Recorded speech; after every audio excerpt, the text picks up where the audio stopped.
લોકસભાની ચૂંટણીના મતદાનને લઈને ચૂંટણી તંત્ર દ્વારા તૈયારીઓ શરૂ કરી દેવામાં આવેલી છે। ઈવીએમ પ્રિપેરેશન સહિતની કામગીરીઓ શરૂ છે અને આગામી સમયમાં હવે દ્વિતીય તાલીમનો શુભારંભ થશે। લોકસભાની ચૂંટણીના મતદાનને લઈને ચૂંટણી તંત્ર દ્વારા તડામાર તૈયારીઓ શરૂ કરી દીધેલી છે। 14 અમરેલી લોકસભા બેઠક માટે ચૂંટણી પંચ દ્વારા ઈવીએમ પ્રિપેરેશન કામગીરીઓ શરૂ કરવામાં આવેલી છે। 2 દિવસના ઈવીએમ પ્રિપેરેશન કામગીરીમાં અમરેલી જિલ્લાની 5 વિધાનસભા બેઠક અને 2 ભાવનગર જિલ્લાની ગારિયાધાર અને મહુવા વિધાનસભા સાથે 7 વિધાનસભા બેઠકની 1 અમરેલી લોકસભા બેઠક માટે ઈવીએમ મશીન વીવીપેટ સહિતના મશીનરીઓ પર આઈટી વિભાગના અધિકારીઓ દ્વારા પ્રિપેરેશન કામગીરીઓ શરૂ કરવામાં આવેલી છે, જેમાં અમરેલી લોકસભા બેઠકના ઉમેદવારોના નામ અને ચિહ્ન સહિતના મતદાન મશીનરી કામગીરીની ચૂંટણી તંત્રના અધિકારીઓએ સમીક્ષાઓ કરેલી હતી।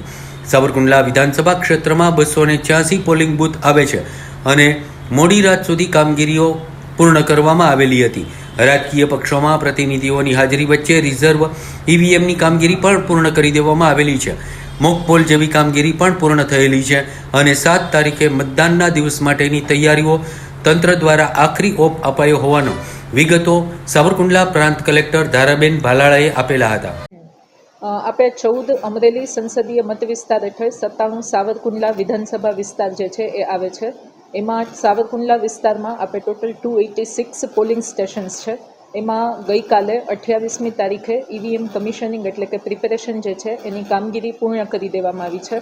સાથે સાથે આપણને જે રિઝર્વ ઈવીએમ મશીન્સ ફાળવવામાં આવ્યા છે તેમના કમિશનિંગની કામગીરી પણ ગઈકાલે પૂર્ણ થયેલ છે અને રાજકીય પક્ષોના પ્રતિનિધિઓની હાજરીમાં આપણે જે 5% ઈવીએમ મશીન્સ છે એમાં હાઈરેક મોકપોલ જે કરવાનો હોય છે એ કામગીરી પણ સાથે સાથે પૂર્ણ થયેલ છે।